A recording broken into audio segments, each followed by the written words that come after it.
அவர்கிட்ட இருந்து எனக்கு ஒரு அண்ணன் எப்படி இருக்கீங்கன்னு கேட்பாரு, இல்ல என்னை பார்க்க வருவாரு. அப்பொழுது ஒரு வார்த்தை கூட அவர்கிட்ட இருந்து, ஒரு வார்த்தைங்கிறது ஒரு தலைமை பண்புக்கு அதுதான் முக்கியம்.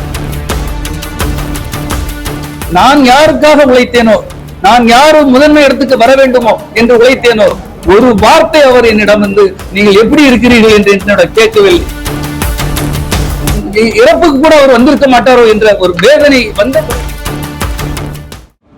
எனக்கு ஏன் பலரும் கொஸ்டின் கேட்டுக்கிட்டே இருக்காங்க. நான் விஜயுடன் இருந்ததால், விஜய் கூட இருந்துட்டு ஏன் இப்படி ஒரு முடிவு, எதற்காக இப்படி ஒரு முடிவு என்று பலரும் என்னிடம் கேட்டார்கள்.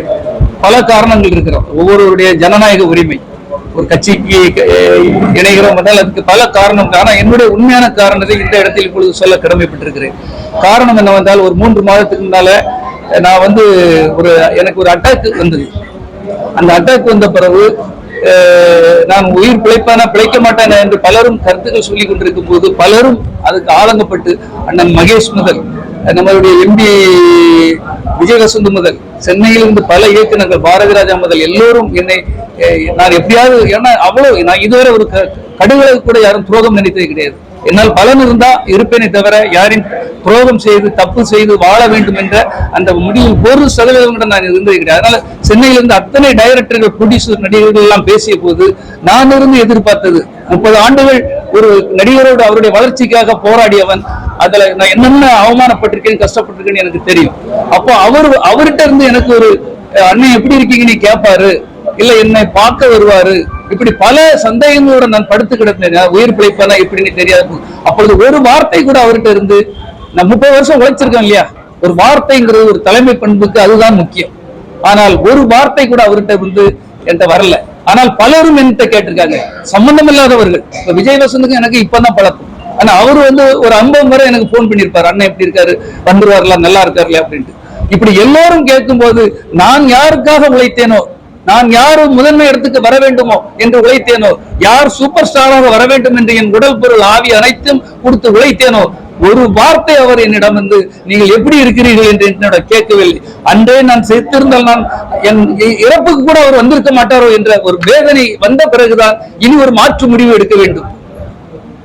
அவரோடு இருந்தது போதும், அவர் சிந்தனையில் நாம் வாழ்ந்தது போதும் என்றுதான் நான் ஒரு முக்கியமான முடிவு எடுத்து ஆக வேண்டும். ஒரு நல்ல கட்டமைப்பான ஒரு கட்சிக்குள் இணைந்து நாம் அதிகமான நமது பணியை அதிகப்படுத்த வேண்டும் என்ற எண்ணத்தில் தான் நான் திராவிட முன்னேற்றத்தில் நாம் இணைந்தேன்.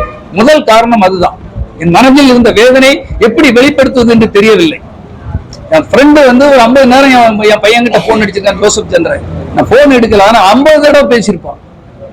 ஒவ்வொருவரும் அந்த அக்கறையில் பேசும்போது, நான் யாருக்கு உழைத்தேன்னு எனக்கு தெரியும் இல்லையா. நீங்க ஃபர்ஸ்ட்ல சேரோ இடத்துல இருந்து நான் வந்தீங்க. அப்ப அந்த உழைத்தவர் இன்று இந்த அளவுக்கு ஒரு கல்லஞ்சம் படைத்தவராக ஒரு வார்த்தை கூட கேட்க அவருக்கு மனமில்லை என்ற வேதனை எனக்கு, நான் துடித்து போய்விட்டேன். நான் எதிர்பார்த்தது அவர்கிட்ட இருந்து தான் போன் வரும்னு எதிர்பார்த்தேன்.